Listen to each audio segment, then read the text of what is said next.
So, Cynthia Lee, welcome to the learning community at the New School at Commonweal. It's wonderful to be here, Michael. Glad to have you here. So, let's just start with a moment of silence together, just dropping into the silence.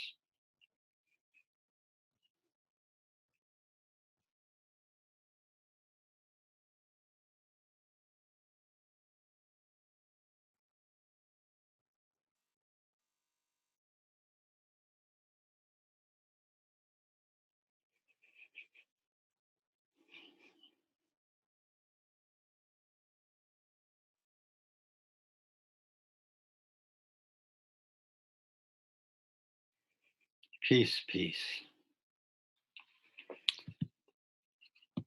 So, Cynthia, let me just start by introducing you briefly. You are a physician and author whose healing journey through a disabling autoimmune condition took you from public health and underserved communities to integrative and functional medicine and beyond.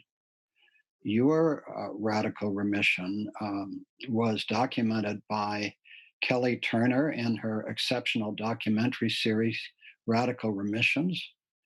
And for the past 15 years, you have studied and practiced with functional medicine experts, acupuncturists, and Qigong masters, bringing together cutting edge science and the art of intuition. You are the author of Brave New Medicine, a doctor's unconventional path to healing her autoimmune illness, as well as the ebook that we will focus on today, How to Shield Yourself Against COVID-19, Science-Based Integrative Strategies for a Once-in-a-Century Pandemic. And Cynthia, you have been deeply involved in Commonweal's work for 20 years, including in our work in environmental health, which you played a pioneering role in. You've been on faculty in our Healing Circles work. You have taught Rachel Naomi Remen's Healer's Art program at the University of California, San Francisco School of Medicine. And you have simply been a friend and colleague of our work for a long time. So, with that, I'd like to ask you to start just by bringing us into the story of your illness and your recovery. Absolutely. Before I get started with my story, if I may, I'd like to just read a poem. Oh, please do. It's a poem that got circulated very widely, went viral. So many of you listening on may have read it or heard it. But it got recirculated to me just yesterday. And I thought it would be a wonderful way to open this conversation, really diving into both the treatments that are available during this current pandemic, but really going beyond that as well into healing. So highlighting the difference between treating and healing. This is a poem by Kitty O'Meara called And the People Stayed Home. And I would just invite you, if you're feeling called to, just closing your eyes so that you can begin listening more deeply. And the people stayed home and read books and listened and rested and exercised and made art and played games and learned new ways of being and were still and listened more deeply. Some meditated, some prayed, some danced, some met their shadows, and the people began to think differently, and the people healed. And in the absence of people living in ignorant, dangerous, mindless, and heartless ways, the earth began to heal. And when the danger passed and the people joined together again, they grieved their losses and made new choices and images and created new live and heal the earth fully as they had been healed. And when the danger passed and the people joined together again, They grieved their losses and made new choices and dreamed new images and created new ways to live and heal the earth fully as they had been healed. Beautiful, Cynthia. Now, when was that written? That was written, I think, just within the last couple of months. How interesting. Are you sure of that? Because when I heard it, I heard that it had been written in the 1800s after some terrible thing happened, and that's Right. why it was. After the famine. Well, I Yeah. did a little research on it as I Oh, and went it through turned it out it was kind of recent. Okay. and Right. Oprah had apparently tracked down the poet and Oh, an okay. interview with So him. it's So yeah. he's alive and well in Madison, Wisconsin. Oh, okay. All right. Well, there's one of those time shift experiences, Yeah. but it reads beautifully well. It's Yes, really and lovely. it's timeless. I mean, it could have been Yeah. written, for any earlier, the 1918 Spanish flu Right. pandemic. It could have, and it'll apply in the future. So what's Right. beautiful about these truths is they're timeless. So. Wonderful. So, how did you arrive at where you are today? You tell the story in your beautiful book, but how did you arrive at where you are today? Well, so I'll try to condense it's been an almost 20-year journey now, but, I graduated from residency uh, actually exactly 20 years ago in Texas and was very set on my path. I saw a very clear path and very altruistic path too. Felt like a calling to work with underserved communities in the public health sector. And I moved to the Bay Area right after residency and began working with communities living with HIV and AIDS, which at that time, was the big epidemic. And then also began working in the county hospital system in free clinics for the homeless and refugees, and then also did a stint in international health with Doctors Without Borders in rural China, helping them to set up an HIV/AIDS clinic. So at that point in my life, being a young doctor, kind of right at the beginning of my career, um, I felt a deep sense of purpose, and it was also at the same time when I was meeting the love of my life. We got married. We actually took several months off and traveled the world together. So there was also a freedom, not just a sense of mastery in terms of my professional life, but sense of freedom in my personal life, like I never really known before. And trying some unconventional things. I mean, taking several months off and traveling the world without an itinerary and just a small backpack was a pretty out of the box thing for me to have chosen to do. Um, and it was shortly thereafter, when we returned from our travels, that I became pregnant with our first child. And after the pregnancy, I developed an autoimmune thyroid condition, which is not uncommon these days. It's a postpartum form of Hashimoto's thyroiditis. And that began the journey for me in terms of environmental health. I began to look broader beyond the way that I was trained to thinking about environmental determinants of disease because I had done what I think a lot of people do is I sought out a top-notch expert, an endocrinologist, and my numbers actually were fine. They normalized, but I was still feeling unwell. I was still tired. I was still dizzy and having a lot of trouble sleeping, having a lot of trouble keeping weight on. Um, and so I learned a lot about chemicals, about foods, um, about stress that just affects the immune system as well as the endocrine system, the hormone system. So that was my introduction also to Commonweal and the community that Right. is Commonweal was at an environmental health conference at UCSF Medical Center. Um, and so, again, I felt like, oh, okay, this is my path, and it's a little broadening beyond social determinants disease, really looking at the ecological paradigm of health, which which Commonweal colleague Ted Shetler was a real guide for me in the science of that, and learning how to apply that to patients. So I was still highly functional. I still basically lived my life, but just didn't feel well. And then there was a big turning point when my husband, our young daughter, and I took a trip to Beijing. My parents had moved at that point from Texas back to Beijing. They're both born in China. And I had taken this trip many times. And this time was the first with my young daughter.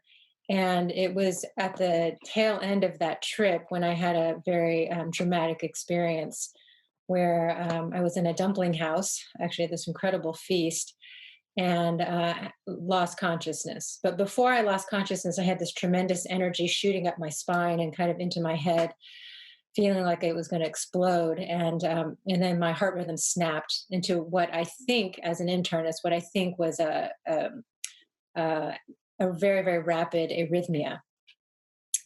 And I lost consciousness. When I came to, I was in an emergency room, with a bunch of IV bags hanging empty. Um, and from that point on, I didn't recognize my body. So I basically was in profound fatigue. I was in chronic vertigo. This was the beginning of what would become very complex, debilitating conditions like chronic fatigue syndrome and dysautonomia, which is basically an asynchronous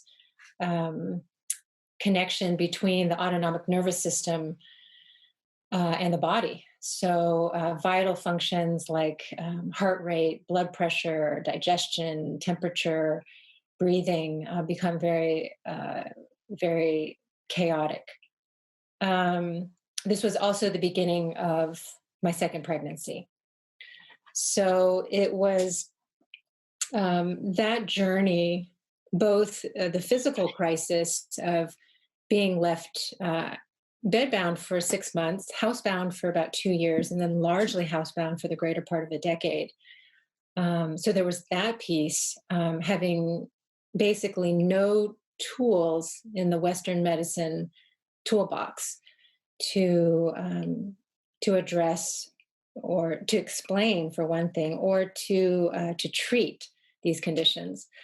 And the other piece was the existential dilemma that I found myself in, that these were conditions that I, as an internist, had not believed to be real at that point in my professional life. And so I was so dominant in my analytical thinking, like it kind of, I based almost all of my life decisions, the way that I interacted, thought about, illness, to say nothing of life, with my left brain, with my analytical mind. And to the point where it took me, several months, if not years, to break out of that system. I kept thinking, I was trying to fit my body into my mental box. And when it wouldn't fit, I was kind of paralyzed there because I couldn't move beyond my worldview. So it broke me open, in a very humbling way, to beginning anew, to asking new questions. And that's where I finally understood that spiritual teaching, about a beginner's mind. I didn't quite understand it before I reached that point. And the old saying, Rachel Remen says it beautifully: a wound is not only a wound, it's an opening. And Dame Edith Sitwell said of the poet William Blake, she said, he was cracked, but it was through the crack that the light came. So that sense, so common and but nonetheless deeply true. And in my experience, and in yours and many others, that deep wounds create the opportunity for profound opening. And we will come back to that because that is part of the latter part of the story here. But uh, we wanted to start with this part of your story because we want to focus first on your extraordinary ebook on how to protect yourself from COVID 19. And I want to say something here. Uh, I've been following COVID 19. Obviously, this is week 8 of the shelter in place directive, but in California. And of course, the country is beginning to open up again, and we don't know what that will mean. But uh, as I've followed the science, the literature, the stories, the images about what's happening, clearly this COVID pandemic has moved us into a new world, simply into a new world. And so the CDC and others do a great job of telling us about social distancing and hand washing and all those good things. And the medical community is doing its utmost to try to figure out how to treat this. But there's been an extraordinary absence in the public media and with public credibility about what we can do for ourselves. And Absolutely. that's actually a profound missing piece. And it has everything to do with the deep prejudice that American culture has against integrative and complementary medicine, which continues to this day, despite the fact that integrative and complementary medicine over the 25, 30 years that I've been studying it has moved from the fringe into the mainstream in many ways, but the cultural prejudice remains. So we simply don't hear what we can do for ourselves from the Dr. Fauci's and others of this world. We don't get that. And that is an extraordinary problem because there's a difference between the flaky, even quack versions of this and the evidence based or evidence informed versions of this. So, getting out to the public, not only in the United States, but around the world, because this is a global pandemic, what we can do for ourselves, what we can do for ourselves, our families, our communities. And I feel that your ebook is a great contribution at our bcct.ngo website, Beyond Conventional Cancer Therapies.ngo website. We've collected a half dozen of the best of these recipes, if you will, for this kind of integrative health promotion. But your book, for me, is one of the clearest and most lucid of these. So please take us through your ebook. Thank you. I will. And I'm happy to pull it up on screen share just to walk people through it briefly. I just want to say that I think what's, the bias that you speak of, Michael, about, um, conventional therapies versus what we call alternative, which are, funnily enough, on my journey, the more I went into it, they're not alternative by any means. A lot of these are very ancient ways of supporting the body to heal itself, and to say nothing of supporting the body to receive whatever treatment the doctors are providing to the patient. But what it's left us with, the tragedy of it is it's left us with this notion that we don't have the capacity to co-participate in our healing journey. And that creates a tremendous sense of anxiety. And I speak from personal experience. I remember so well what it's like to feel like you're dependent on somebody else for 100% of the healing. And if there's no answers, then you're basically left with no hope. So this this e-booklet, it's a 17 or 18 pages. It really was a 48-hour labor of love that came rather early during this whole new transition into this phase of life. And it was born of patients, of family and friends asking, my God, what can we do? But a lot of times they didn't even phrase it that way. There was just a lot of panic. And so my publisher and I collaborated on this, and they put it together in a beautiful graphic, using graphics that are just easy to navigate.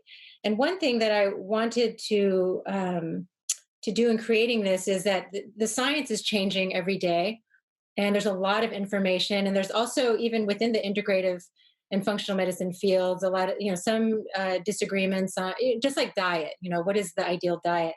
And there's a lot, you can be in this camp or that camp. And same thing with supplements, or even how to exercise.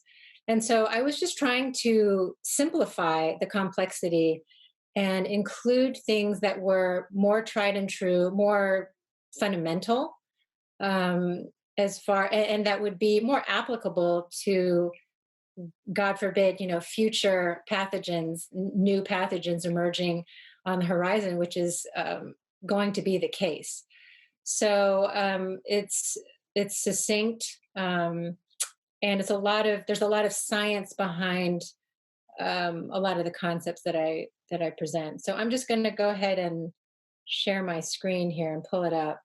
But this is available. It's a free ebook. It's available on my website, cynthialeemd.com. It's cynthialimd.com. And I think, Michael, did you say it's also on the Commonweal website?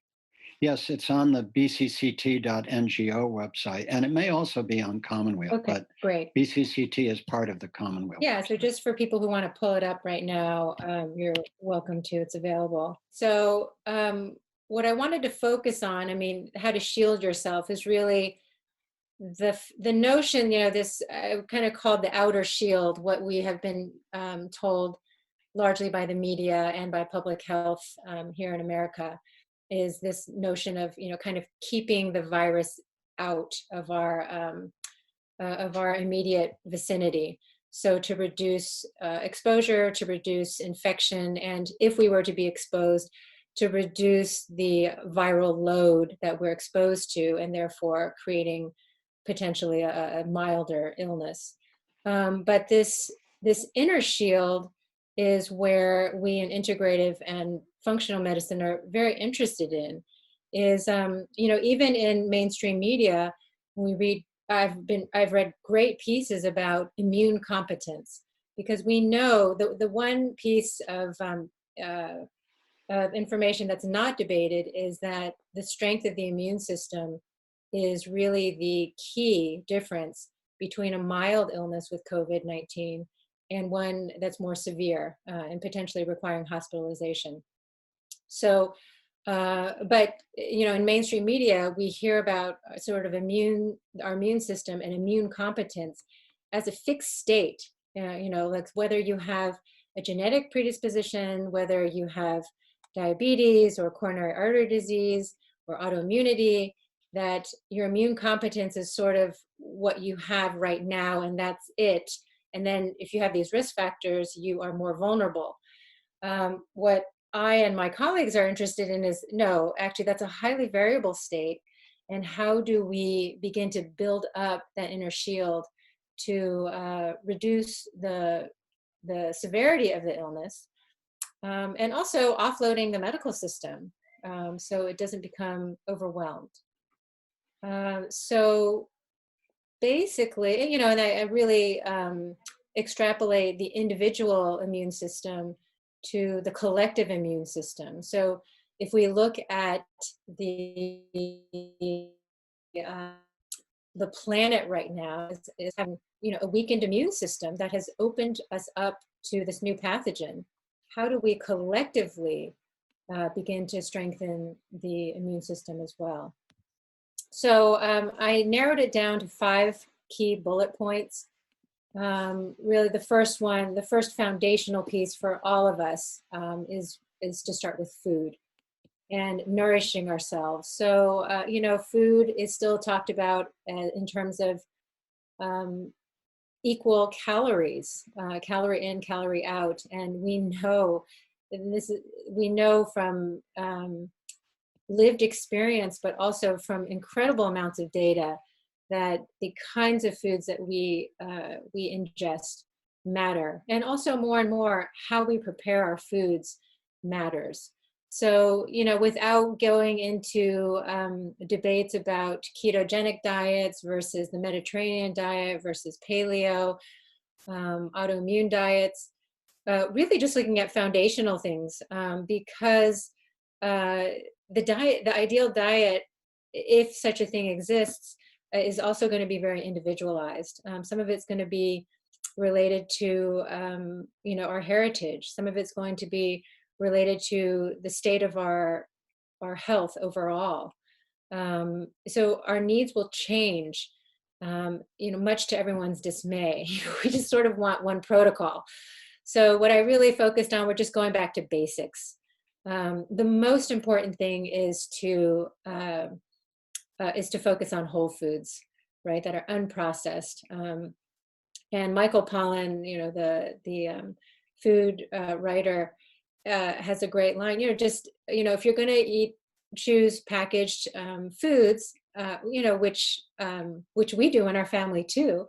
They're a great convenience, and but trying to minimize that. I think his rule is like keeping it down to 5 ingredients, and ingredients that you can actually identify the sources of those foods. And if you can, choosing organic whenever possible. But again, the biggest game changer that we see is going to whole foods from processed foods. And so I kind of highlight some different foods that are power foods. And again, a very common but yet very, very underutilized rule of thumb is to eat the rainbow of fruits and vegetables. And nuts and seeds are a great source. And I'm going to highlight a little bit later when we talk about supplements, is this is where we can really find a lot of micronutrients that most of us, when we've been examined, again, looking at studies of Americans, that we seem to be lacking. And these micronutrients and the minerals are very key cofactors in supporting not just the immune system's function, but also in detoxification pathways as well. So how do we get rid of metabolic waste, but also viruses and other environmental contaminants that are weakening our overall immunity? So fats is a really big area where we tend to get a lot of oxidative stress. And oxidative stress is just it's a way of, I guess, rust. If you think about rust, that's an oxidative state. And so when we're eating a lot of overly processed industrial seed oils, like corn oil and soybean oil, we're ingesting a lot of rust that can literally start rusting our blood vessels and weakening our immune system. So going liberal on the spices. And so again, these are some power foods that each of you can kind of review on your own. But also importantly is what to reduce or to remove. And alcohol, one of the stats that went up during this time is the purchase of alcoholic beverages. And sure, we're indoors, we're having a good time. It also helps us relax in the evenings. But one of the things that alcohol can do is to alter the immune system, alter the immune response. And it looks like it's kind of a low-grade suppression of the immune system. And then when you have a secondary insult like a virus, that's when the manifestation can really become apparent. And then sugar. I mean, that's nothing new, how sugar suppresses the immune system. Cynthia, before you go on to supplements, there was a beautiful place back there where you provided a link to a chef who tells you how to do this on less than $4 a day.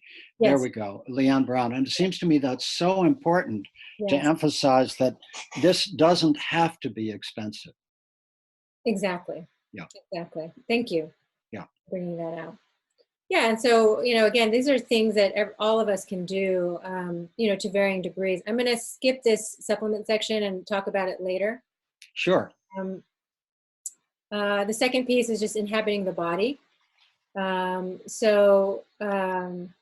One of the things about, we know about cardiovascular health and overall health and reducing risk factors for viruses. But the other piece that's really important for movement, and this is what helped me get moving even when I was having chronic fatigue syndrome, is that any kind of movement will help stimulate the lymphatic system, which is a complex network of channels that are coursing through the body. And we typically only become aware of it when our lymph nodes are swollen, whether it's from a malignancy or from an infection. But really, the lymphatic system is highly, highly under emphasized in Western medicine. But it's one of the key functions when we start going into traditional Chinese medicine or naturopathy or osteopathy. So it's helping shuttle things through, not just debris, but also immune cells. And when we move our muscles, our lymphatic channels are moving. A lot of the lymphatic channels are passively moved. So even taking a bath seems to have some kind of effect, a low-grade effect on the lymphatic channels. So just moving, a lot of us are sitting a lot now in front of a screen and taking regular breaks. And even if you're sitting, right now, you can just start rotating your shoulders backwards, pumping your calf muscles up and down. We begin to move the lymphatics. And people begin to feel better. It's very intuitive as well. And then the other piece about the movement is bringing the mindfulness piece in, right? So there's a lot of data now on these ancient practices of mindfulness, being present with whatever it is that we're doing. But if we, bring mindfulness together into the movements, that there can be a real synergistic effect of those two together. Not just in terms of boosting immune function, but also reducing stress.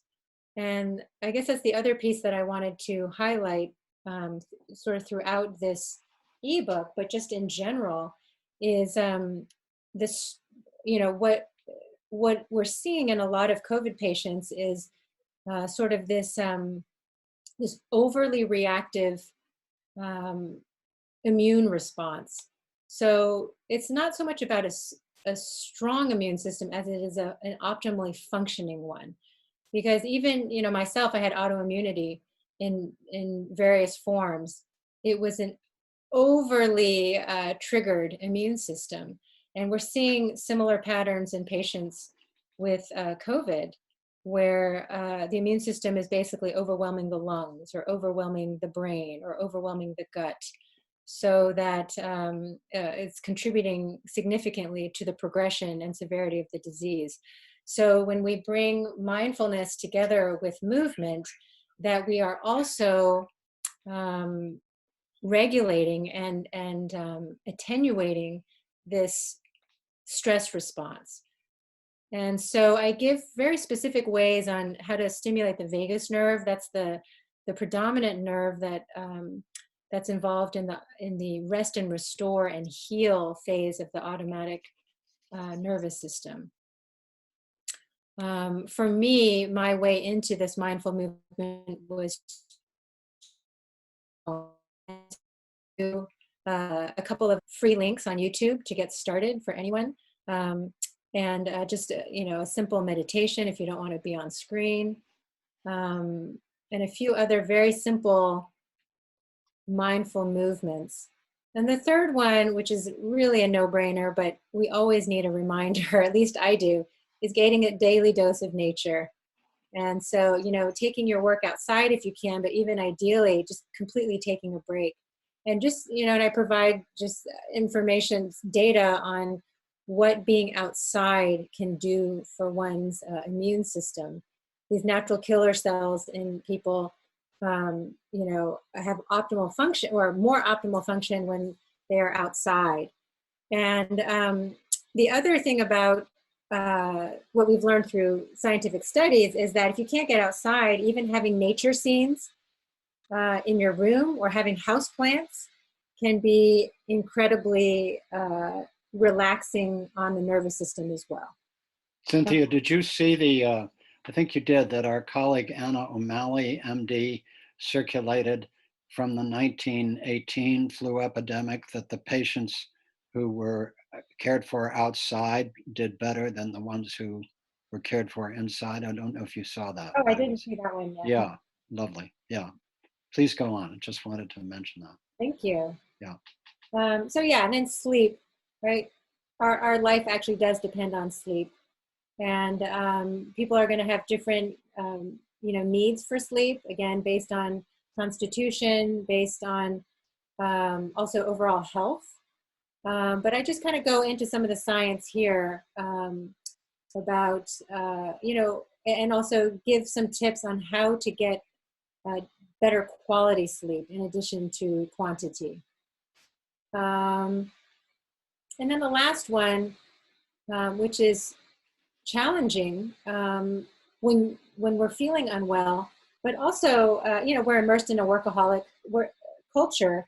We really reward work, and also pleasure is one of the first things to go when we are feeling anxious. It feels superfluous, but really highlighting here that pleasure is foundational to not just stress release, but also to immune function, and also to connecting with community, which is a very, very big piece of this of our challenge that we're being called to right now, is how to stay connected, both with ourselves but also with each other.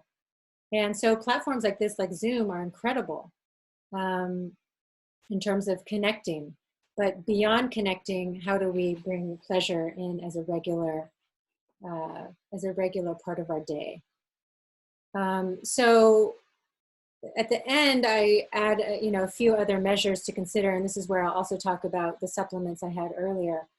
One thing, it's funny, I kind of added this in because it was something that I do, but I've gotten the most feedback about this very simple thing about gargling.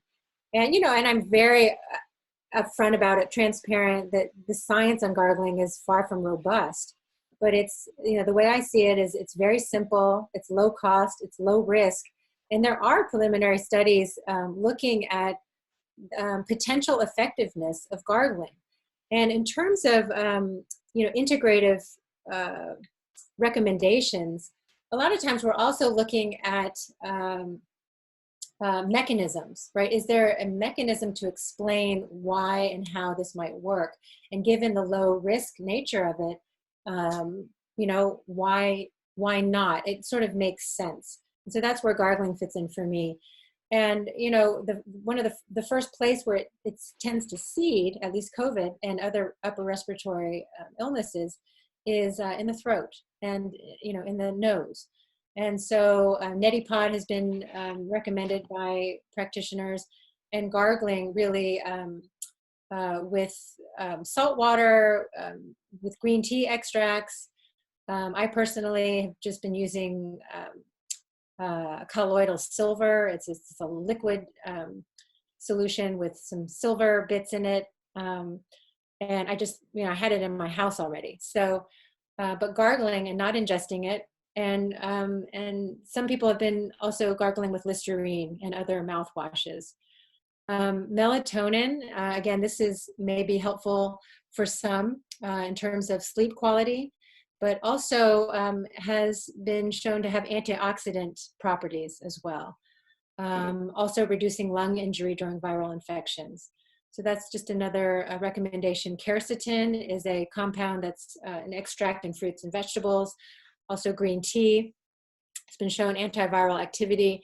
And again, I kind of listed just some to get people started and not overwhelmed, but there are other ones similar to quercetin, like resveratrol, from the skins of red grapes that is in red wine, and green tea extracts that are also kind of in that same category. Allicin is really garlic extract, but again, I prefer, to have my patients start always with whole foods, but sometimes we can't get enough from whole foods, and allicin comes as a supplement. Ashwagandha is a root or is an herb extract that has been shown to strengthen the immune system, as well as to greatly support the stress response. So that, some patients will take ashwagandha before bedtime if they're having trouble sleeping and racing thoughts and such. So let me just go back real quickly. I'm sorry for this. Okay, so I just want to go back in the food section, in the nourish yourself section. I had just included 6 basic supplements. Again, this can be a very expansive list, but just in the effort to not overwhelm people, I sort of picked the 6 that I recommend the most for immune function. Vitamin D3, and there was actually a very recent study showing low vitamin D3 levels correlating with increased severity of COVID illness as well. So making sure the vitamin D level is in an optimal range. And so I have recommended dosages for the average adult as well. Zinc, selenium, and magnesium. These are 3 minerals that I've listed here, and I feel like they're highly underappreciated in terms of not just the immune system, but again, we need this for maximal brain function, for gut healing. But these minerals are cofactors in hundreds of enzyme reactions in the body, including detoxification. And vitamin C I listed just as one of the primary antioxidants. One of the things that has come up recently with COVID illness is, the incidence of strokes and other vascular, clotting incidents. And there's been a lot of fear generated around that as well. So what's been fascinating about listening to lectures by leading lung doctors and infectious disease doctors is they will talk about the oxidative stress. Again, the antioxidants combat this rust, mechanism that's going on within the blood vessels. And they even talk about zinc being a cofactor, and antioxidants like vitamin C and glutathione being critical in reducing the damage to the inside lining of the blood vessels. But they very quickly go to looking at drugs to combat the clotting mechanism, as opposed to addressing it a little bit earlier with these critical cofactors. So those are some of the supplements that I highlight. And then just at the very end, let's see, was there something else?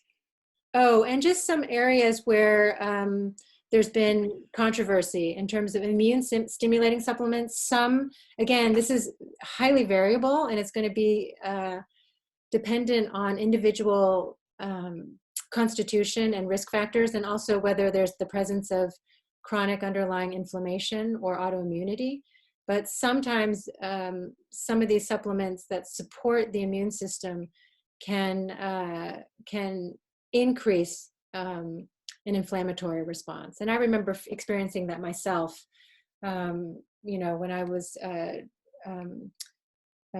very much in the middle of my autoimmune flare, taking some mushroom supplements and feeling like I got knocked down with the flu. It was actually a reaction to the mushroom supplements. And then anti-inflammatory drugs like ibuprofen and aspirin. There's been also some mixed studies, mixed conclusions about whether these are harmful or helpful. So I just, sort of was just being conservative about, when you're in doubt, leave it out.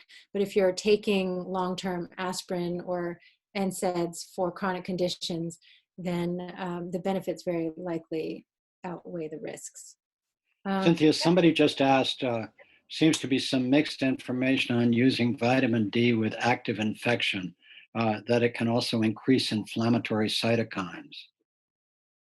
Yeah, there again, there's a lot of there's going to be, and with any of these studies or any of these supplements, we can find a lot of uh, data to support whatever it is that our sort of conclusion is. There's mixed data.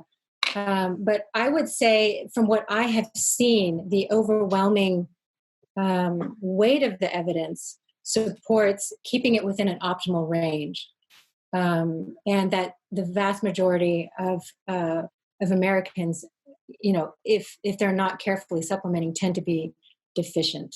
And you mentioned that very large study where vitamin D status was directly associated with the severity of COVID.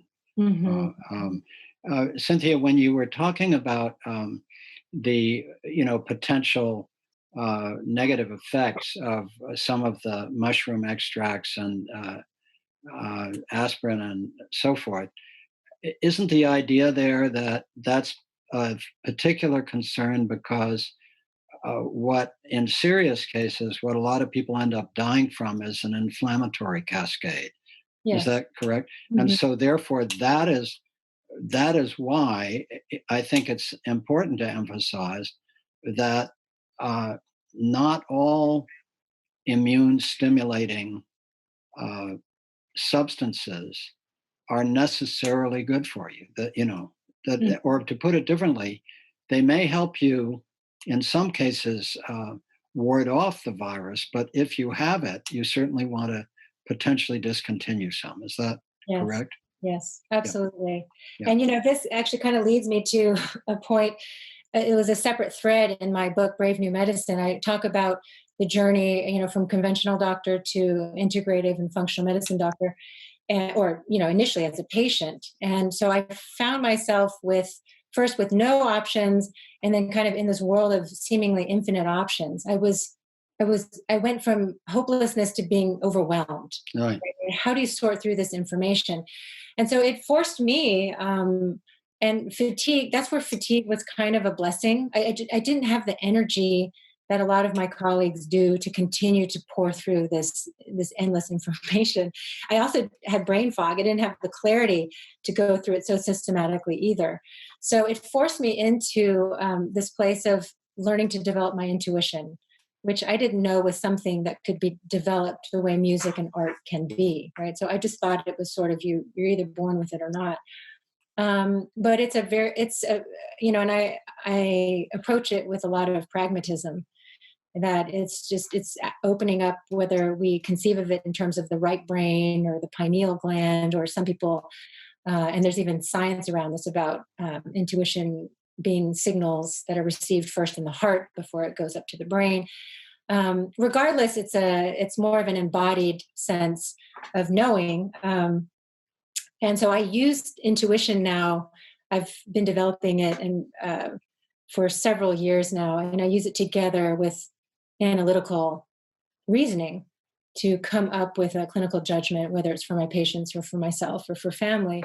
And it's been an incredible tool. In medicine, in Western medicine, we're really good at ruling things out, but it can be very much trial and error, and it can be very time consuming, expensive, and anxiety provoking.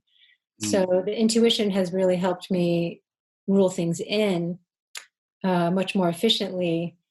So it's challenging because some people ask me, well, how do you know? And, like this question about vitamin D, a lot of it is I go by intuition in terms of what might work for patients. And of course, I follow them up clinically, because just like data and just like tests, it's never 100%. So it's always about following the patient's clinical experience. And that is a beautiful bridge as you begin to talk about intuition into a second part of our conversation. Um, uh, and we can do this any way you'd like, but as I understand, your story does not end with where your book ended, with your recovery. Um, and I believe there's another chapter to it. And I wondered, you've been studying Qigong with a great teacher. I wondered if you might just take a moment here and lead us in a Qigong practice, and then we can move into that next segment of the conversation. Sure. And I guess this is really, um, really, uh, this is the practical application of mindful movement. I think we've been all sitting in front of the screen for an hour now. So let's Right. get up and move. Right. Um, all right. So this will be a few minutes long. This is something that anybody can do.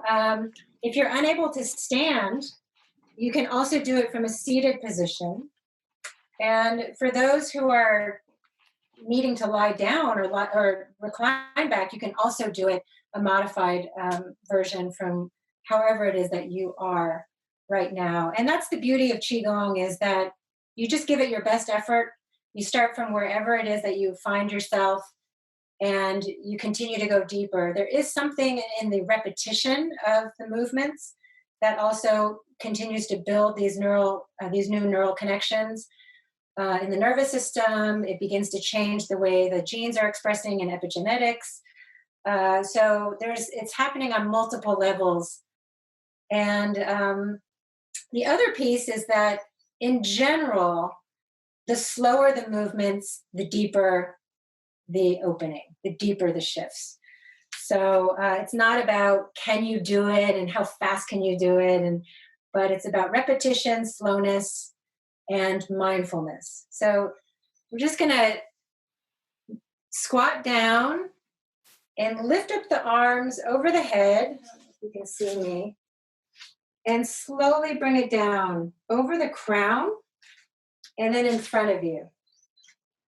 So that's the whole movement, right? You can open your legs a little bit, scoop down over the head, bringing it down through the crown of the head in front of you, and then down. And so one of the things that Qigong has helped me tap into is this quantum realm of reality, which is really beyond my analytical mind. And that there's this subtle energy, whether we call it dark energy or dark matter, but it's invisible. It's beyond measurement scientifically. And yet it's something that the mystics of old have been able to tap into as life healing energy. And so with this simple movement, we're kind of just scooping up this life force energy from the earth. And we're also harnessing it from the sky, from the air, and then just bringing it down through the crown of our head. And so what these mystics have also learned, which we are slowly in science beginning to catch up with, is the importance of posture, of the spine, in moving energy through our entire body.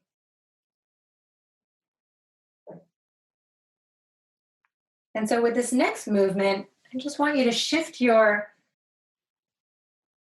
focus, your awareness to your feet. Just notice how it feels differently when you shift your focus to your feet.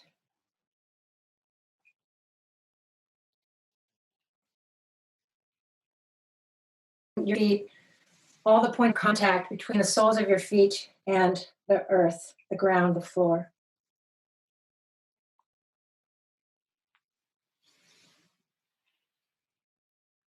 And now shifting your awareness to the palms of your hands.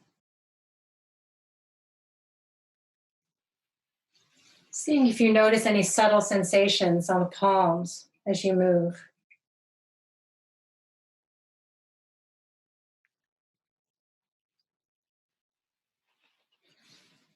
Now you can bring your awareness to the lymphatic system. Maybe just giving a silent inward word of thanks to this invisible network coursing throughout us, moving things through, shuttling immune cells, day in, day out. And so by doing a simple movement like this, in a way, we're thanking our immune system by acknowledging what it needs to function properly.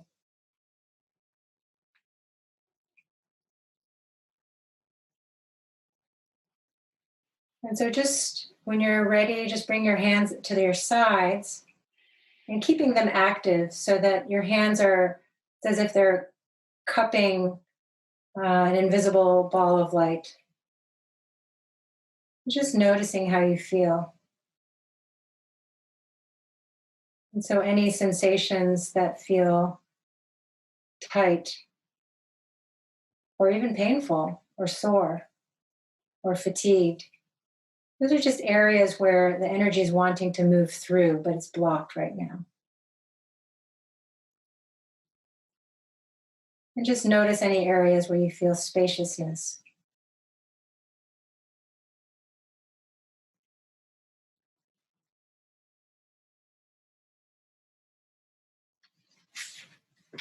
And then you can come back to seated position. And so that's just a really beautiful, easy practice, for those who work with patients or clients, or those of you who are teachers working with kids between classes. Like, it's a nice way to both sort of cleanse ourselves with from what we had just encountered, right? So I'm clearing myself of my encounter with the previous patient, reconnecting to myself, reconnecting to the environment, and also bringing ourselves to become present for the next thing. Thank you so much, Cynthia. So tell us what happened after the story that you tell in your book ended. Did your health continue to improve, or was there a second chapter? Yeah. This actually began as I was completing the manuscript for Brave New Medicine, and I included it at the end, but not enough time had passed for me to understand the significance of what was happening.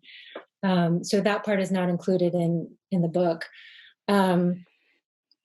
That I had a second health crisis at that point. So it'd been about 10 years of steady, steady meaning, up and down, but overall the trajectory was going up, of improvement in health. And, I was back to work. I was slowly able to travel more and more, but I was still living my life quite managed. I was very, very careful about what I ate. I was very careful about what I did. I was still very vigilant, and it felt very labor intensive. But I was grateful. I was so grateful, and I knew that I had already beat the odds. So I'm working on submitting my final manuscript for Brave New Medicine, and I have another health crash. And at the time, I thought it was just another one of those blips. You go down before you go up. But it was a very, very significant one. And I would just summarize it by saying it felt like what I've read about near-death experiences. It felt like a near-death experience, but long and drawn out over about 3 or 4 months. So I was really confronting this other realm, which terrified me, but it also made me highly aware of the negotiations I was making with my life. Like, I thought that I was successful so long as I could continue to heal myself. And being a doctor, right, that's what everything's based on, is can I figure it out? Can I, even with intuition, I had gone deep into intuition by this point as well. I was still very much leading with my analytical mind, or what the spiritual, tradition would call, or the psychology traditions would call, the egoic mind.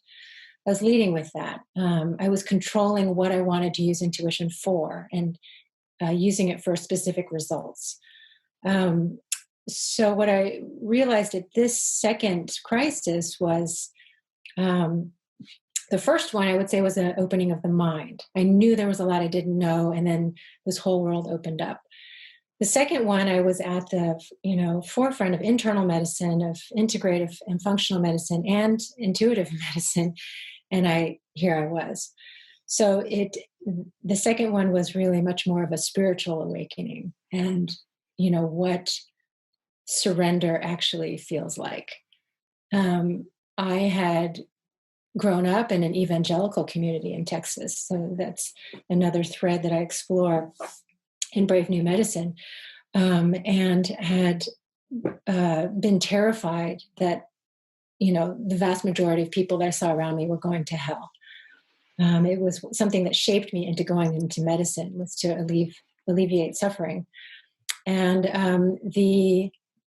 this second, but I had left any kind of organized religion from the time I was in college, and never imagined I would be going back. So I had been practicing at this point Qigong for several years as well. And what was unexpected was that at this real edge point of my health, I found that I actually wanted to go back into my childhood Bible. So I hadn't opened that in decades. And what happened was I began reading the book like it was a completely different book, about Jesus being a wisdom teacher and a healer.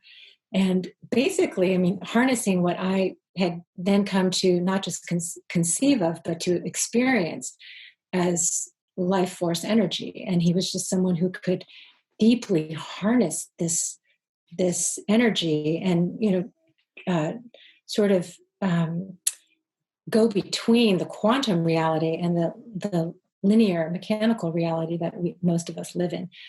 So it was a profound opening for me in that dimension as well. And what happened, and then, the other piece was I deepened my Qigong practice. And before, I had been practicing about 45 minutes a day, which to me felt like an eternity. And I was doing it very transactionally. Like, I'm going to do it as long as I'm continuing to see results.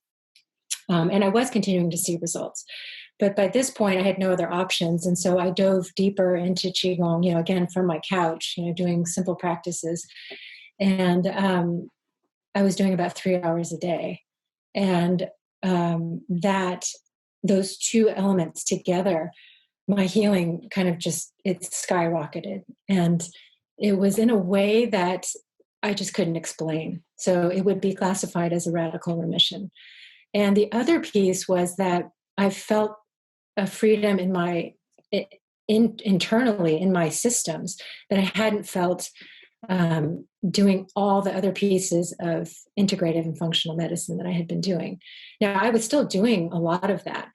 So it wasn't like I just threw everything out the window. I was still watching what I ate, but I had a lot more freedom. I had been gluten, dairy, soy, egg-free for at least 5 years.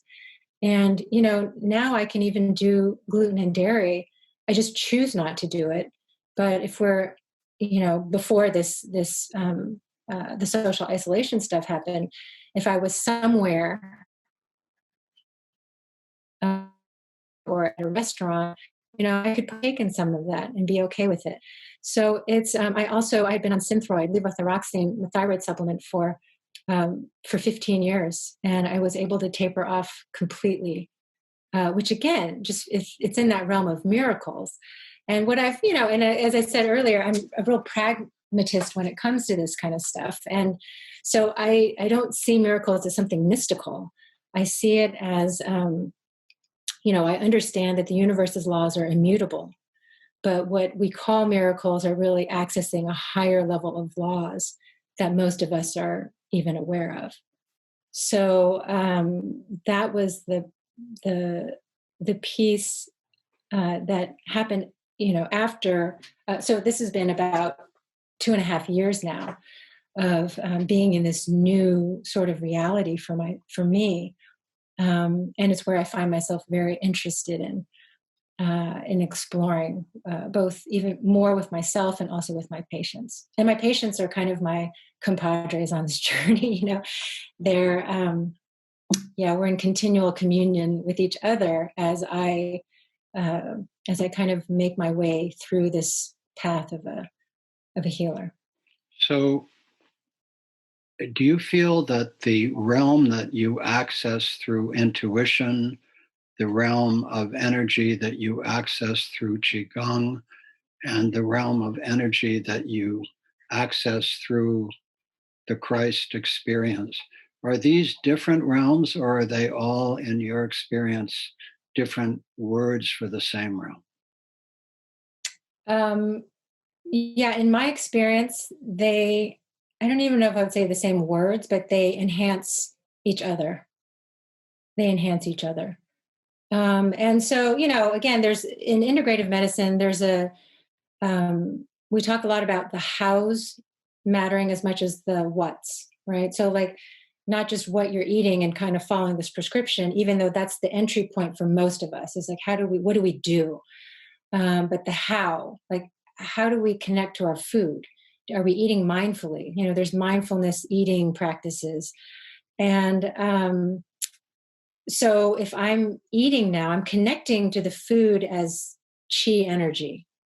And it actually seems to deepen my experience of eating, and I would imagine it's got some kind of physiological effect as well, right? But I'm not really focused on it anymore. I'm really focused on just connecting with this healing energy, and the healing actually happens as a side effect. It's not a goal. It's really just about connecting to myself, connecting to the environment, and connecting to others. And so I even, I haven't thrown everything out. I still prescribe supplements. I prescribe medications when necessary, various therapeutic diets. Most of us are just not at a place where we understand or are prepared to open up to higher amounts of energy. And so even if I look back on my own life, like that experience in Beijing, I had this powerful energy shooting up my spine, and then all of a sudden I'm debilitated. I see it now a little bit differently, that there was this energy wanting to move, probably opening from the pregnancy. And we can talk about hormones and the nervous system as well, but that my body just wasn't able to harness it and to incorporate it into becoming more enlivened. So I kind of became paralyzed in this state of frozen energy. And what is inflammation? Inflammation is actually a lot of energy, right? It's burning. It's a subclinical fire that's going on at the cellular level. So it's a lot of energy. It's not a lack of energy. So it's how do we transform that energy that's kind of stuck into one that's just much more flowing and health-giving. So I can still understand it from a physiological perspective as well. So I want to be clear for those who may not have understood the depth of your transition from the evangelical Christian belief system to how you understand Jesus or the Christ energy now. And I'd frame it this way. Does one need to be a believer, in your view, in Jesus or Christ, however you want to frame those two words, in order to experience what you have experienced through that lens? Or is it equally accessible to people with a wide range of different lenses? Oh yeah, absolutely. It's not specific to one tradition Tradition, at right? all. Yeah. I've seen it, and I've even seen it in people who don't believe in anything, who don't even believe Exactly. in energy heal. I mean, and at this point, I didn't believe in radical emissions. I knew that they happened, but I thought they happened to other people and it was random. Hmm. So it has changed my worldview once again. But I've seen it, yeah, just across all different kinds of backgrounds and constitutions and heritages and yeah. So this journey you've described from an evangelical childhood in Texas, through medical school, coming out of residency with a very analytical, rational mind, meeting the love of your life, traveling together, and then in a return to Beijing, uh, coming down with this life threatening condition, uh, coming home and uh, needing to go beyond your analytical Western medicine into integrative and functional medicine, uh, that taking you in turn, because even those are frontiers, integrative and functional medicine. But to go into intuitive medicine takes one a whole step beyond the assumptions of integrative and functional medicine, that there are ways of knowing that are to some degree reliable, that serve your practice and serve your own experience. And then beyond that, into the spiritual awakening after your second health crisis, and the deepening into qigong and a experience of the Christ tradition in a new way. Is that a fair summary of the journey? That's a pretty good summary. Yes. Okay. So we've got a lot of great questions here. I'd like to spend the last 15 minutes just reading some of those. Jeff, Can I make one point? yeah, please. I want to make one point because we're talking about this pandemic period, and we've just done this, qigong practice, and something you said just triggered it. Is that one thing with these so one thing that grounds us, regardless of what the tradition is, right? We just know when we have rituals, whether it's making your coffee in the morning, it's a ritual. We have these routines and rituals, and during times of great change, where people feel very ungrounded, what grounds us and what creates order, a sense of order, is going into the rituals. And so, one of the things with my qigong practice, going into the ritual is with the qigong practice when it's guided, and there's a whole practice of it, but what we're choosing to do is to go into the areas of discomfort within our own bodies. But we're going into the discomfort, we're connecting to it. It's not, oh, I have pain, I'm going to detach from my body, which is a very Western way of coping. But we go into it, and we're choosing to go into it. And so what I found during this pandemic was, it's not that I'm immune to stress and anxiety. I mean, I still feel it. I'm still a human being, and grief. But it's that, oh, you know what? I've been here before. Every day, I'm choosing to go into the discomfort, and I'm learning to transform the discomfort. And if not transforming it, to accepting it. And so it translates exactly to the macroscopic level, so that my response right now to this is very different. Like if I compare myself as a young doctor working with the HIV epidemic, was tremendously, I was very focused on control, which is very different than a sense of agency, over just having choice in how we're going to meet whatever life is throwing at us. It's not about controlling external variables. And so I cannot, the supplement's great, the diet is great, but the embodied practice is something that is incredibly empowering, like nothing I've experienced. So I just wanted to. I love, no, and I love the line from Patanjali's Yoga Sutras, one of the guiding lines for me: the acceptance of our suffering as an aid to transcendence, the study of great wisdom teachings, and complete surrender to the divine force within each of us. These three things are yoga and Mm. practice. So that kind of captures three of the themes you've talked about: the movement into suffering, the study with wisdom teachers, and complete surrender to the divine in each of us. In each of us. Mm. So many wonderful points here. I'm just going to read a few. Jeff John Rain, Cynthia's descent into the collective unconscious is similar to a number of us. Jung had this descent. Important to have grounding during this process. For me, it was yoga and nutrition and whitewater rafting, and so on. Barbara Jasperson, I have experienced something similar to your journey. Many intersections. Your presentation so helpful to help me understand.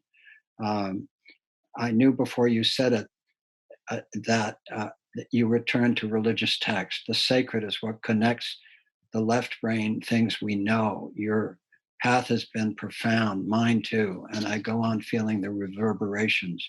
You were right about miracles. William Lehman, this is wonderful. I'm learning a lot. I have metastatic cancer and I'm taking life-saving medication. It's important to mention that certain wonderful supplements may interfere with the effectiveness of medications. Absolutely. And if you go to our Beyond Conventional Cancer Therapies website, bcct.ngo, we're all about looking at those problems.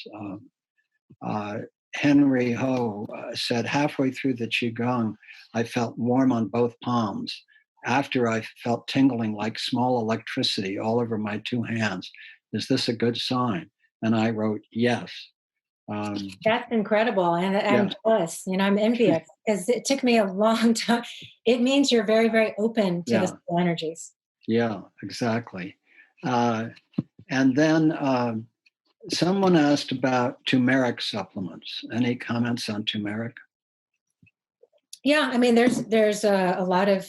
If you're interested in data, yeah, there's a lot of good data, and that's one that a lot of my colleagues recommend. Yeah. For immune support and inflammation, anti-inflammatory support. But I chose to include it as a spice, right. for cooking. But yeah, absolutely. What about propolis? I personally I don't know a lot about that off the top of my head, but yeah, I mean, there's thousands upon thousands of supplements, so Right. I don't know. I do have some patients who take that as well. Good. Good. Um, just yeah. Yes, this question from Lucia Ephros, who has Guillain-Barré autoimmune. Is it likely for me to be possible for me to take a virus vaccine once there is one? So that I can answer more generally. It's like what we know, for example, for the flu vaccine, and this is, I'm just speaking from a place of agnostic, whether, I don't even want to go into the vaccine controversy, but Right, right. The flu vaccine is it's inconclusive as far as people who've had Guillain-Barré in the past. And I would say that my answer would be similar to anyone with any history of autoimmune disease, right, including myself. Is like, I know right now, just in terms of my autoimmune flare, it's probably, if on a scale of 1 to 100, if I was 99 at my worst, I'm probably, I don't know, somewhere down in the 10 range. So that if I were to choose or to consider a vaccine, that I would probably have just much less of an inflammatory response against it. But yeah, so it's going to depend a lot. I don't think it's just so much the history. And I have had patients who've had Guillain-Barré. Some have, chosen to take the flu vaccine. Some do not. And then there's individual guidance as well. So it's a lot of times patients know if their immune system is is kind of settled and quiescent. Hmm. And if they feel a certain amount of resilience, because we also know too, the effectiveness of vaccines really depends on the capacity for the person to build an immune response. So in general, people with a lot of just generalized weakened systems, their response to that vaccine is not going to be so robust anyway. So we're kind of just looking at the risks and the benefits. Yeah. Um, Several questions about referrals or links for developing intuition. That's a very deep, wonderful question. I've studied intuition myself, and there really is a substantial literature on the power of intuition from some very credible people. And there's a lot on medical intuition or the use of intuition specifically for medical purposes. So, where would you suggest people go on intuition, developing intuition broadly, and medical intuition specifically? So I have a blog on my website about developing into it, like kind of starting with that. Hmm. I don't know, maybe we can include it as a link somewhere. Hmm. Sure. And I can't remember, it might be on your BCCT website. I think it actually is. I think you did a piece for us on it. Thank you. Yeah. But yeah, just kind of how to start and some resources, some links, some free resources online on how to get started. The piece that I think is hardest, well, it's hardest for me, is to have this daily contemplative practice. The reason I went into Qigong was because I was trying to go into intuition, trying to open up to intuition, and I couldn't get my mind to settle. It was very challenging to, the whole practice, letting your thoughts go and, coming to this place. I couldn't do it. So the movement gave my mind something to really focus on. And so one piece that I've learned as I've gone on my journey is that the more I deepen into Qigong, again, I'm not even focusing on intuition. The intuition happens as a side effect as well. Because what you're doing is intuition is, as the person commented, is tapping into this subtle energy realm, this quantum realm where energy just flows. So we're picking up subtle sensations. And, some studies are looking at it, reaching the gut and then feeding up to the brain so that we can translate it. Some are looking at, information energies coming into the heart and sending it up to the brain. So a lot of it first is going to be, unfortunately, and fortunately, tuning into ourselves. So the focus is really inward as opposed to external. And then the other piece that was very helpful for me in learning how to develop it was, I'm not clairvoyant. And what I learned from teachers is you begin to hold questions that are yes and no. So it either is or it isn't. And you begin to tune into these sensations in your body that you correlate with what is yes and what is no. And sometimes it's just a feeling. Like no feels like just a subtle resistance. Yes feels like it's kind of neutral. It's just relaxed. And the more and more you hone it and you correlate it again with low risk things. I mean, actually, Michael, you were one of my earliest sort of subjects in this matter, right? Like I would kind of test things out, like, oh, my intuition says this about your, whatever's going on.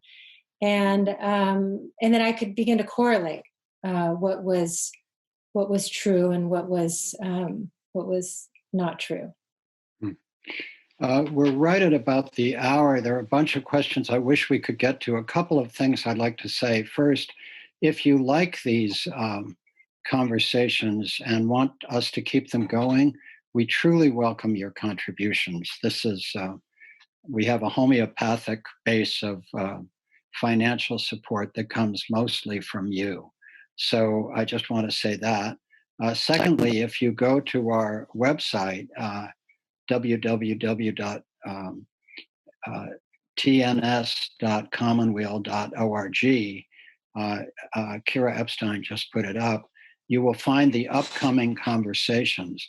And this is a series. This is, I think, our fourth. And we have Rachel Naomi Remen coming back. We have Steve Heilig coming. We have BJ Miller. So very extraordinary people coming and continuing. Those were the things I wanted to mention. And I want to close, Cynthia, just by expressing my deep gratitude to you for your friendship, for our partnership in the work, for all you have contributed to so many people. Kira Epstein just put your website up again. Somebody asked about your practice. I think you're taking very few patients now. Is that correct? Because you're busy with other things, or it's essentially closed. Yes. Yeah. Yes, but I'm experimenting with a new kind of appointment, so they can definitely reach out to me. Okay, so you can reach Cynthia there. But for me, you simply exemplify what it is to be a 21st century physician, a 21st century healer, who, because you've stayed deeply grounded in your analytical training and rational thinking, and at the same time expanded into not only integrative and functional medicine, but intuitive medicine and the whole critical field of spiritual practice. And I would add to that embodied spiritual practice. I think one thing we didn't touch on enough is that what the Qigong brings into this, or other yoga, Tai Chi, whatever it is, it's the activation of embodied spirituality. So often people simply want to sit and meditate or think their way into it. And I think that embodied dimension is one of the things that you have really emphasized. Yes, I think it's actually necessary for the radical healings to occur, and Mhm. it's an integrated practice as opposed to integrative. Yeah. It's not just another spoke. So if you're integrating the mind, body, and spirit piece, Mhm. or consciousness, for those who prefer that phrase, that it becomes much deeper. Good. And I don't know if we have time, we can close with another Oh, qigong please do. Well, some people will practice. stick with us. Let's Yeah, do that. it's super fast, and super simple, and both opens you up to intuition, and you can actually do self healing this way too. Wonderful. Let's do that Okay. together. And you can do it seated. Seated is actually how it's done. I'm going to stand Okay. just so you can see me. Okay. Um, so again, the movement is very, very simple. So the arms are free. They're not kind of rigidly held, right? So they're just kind of hanging freely. And if you want, you can rotate your shoulders backwards a little bit just to loosen up. When we tend to get tighter in the neck, the shoulders, and the hips. So the movement is literally, it's just like this. So your hands, your palms are as if they're cupping, holding a ball of light. And you're just moving them in and out.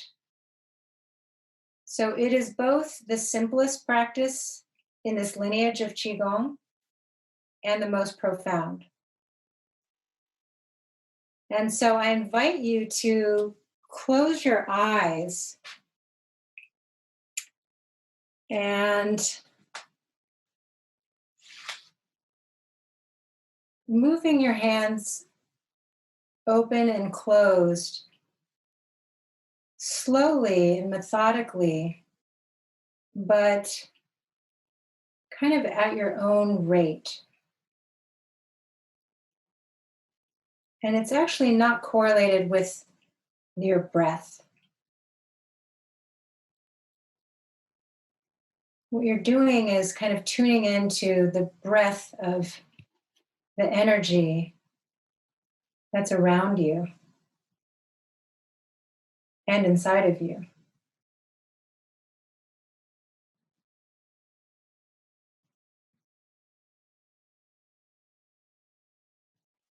And just seeing if you notice any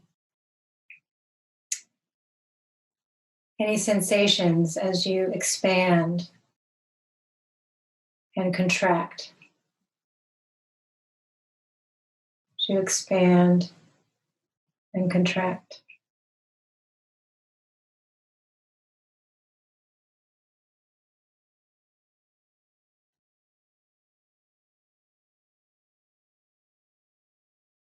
And so you could do this for 10 minutes, 30 minutes, 3 hours, and it begins to shift your consciousness in a profound way. Now I'll just guide you briefly on something else you can do at home. Is to gradually, just slowly shift your hands up to your chest, not touching. You're really focused on your heart. And so again, kind of just expanding the hands out slowly, kind of merging with the universe, and then harnessing that back in to the level of your heart. And again, kind of moving slowly and consciously in and out.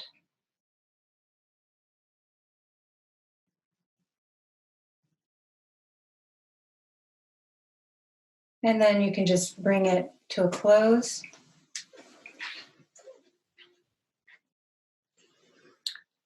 So that's something, we can do it actually to the brain. We can do it down at the level of the navel. Those are the three primary energy centers. And it's really powerful. You can bring it if your shoulder's hurting, you can bring it to the shoulder. I've done it on my kids. It's one of those things like I don't really know what's happening, but I've had enough, I guess, validated responses that something is happening. So mostly, the transformation is going to be inward. Somebody just asked whether you guide meditation or Qigong online. Oh, not yet. I have a private group of friends that I just started during this quarantine session. So maybe soon. And so do you want to mention who your Qigong teacher was and where people could go if they want to learn from your lineage? Yeah, absolutely. And one of the links that I have in the COVID-19 ebook is to him. So Master Ming Tong Gu he's the founder of the Chi Center, which is in Santa Fe. And there's two links in the COVID ebook, but his is the second one. It's a great practice. It's free. It's on YouTube. It's 20 minutes. He does some of this as well, and he brings in the chant. So the other piece is consciousness, movement, and then the vibrations, which all three kind of activate, synergize each other. And it's accessible for anybody at any level. So that's a great place to start. And he has a lot of online teachings on YouTube as well. Lori Jean Pelican writes, "Thank you so much, Cynthia. This and you are wonderful. So happy that I was able to be in your presence and energy." And there were many, someone else wrote, "This is the best webinar I've seen in a long time." Oh. So I think a number of people, myself included, have benefited. So let's just end with a moment of silence together.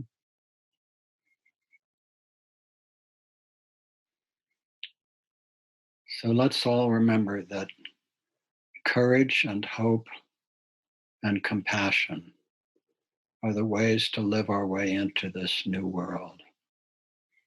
Miracles will come. Light will come. As Hafiz said, fear is the cheapest rooms in the house. I would prefer to see you living in better conditions. Let's live in better conditions. Peace, peace. Thank you, Cynthia Lee, for being with us. Michael. Thank you all for coming. It's been a blessing.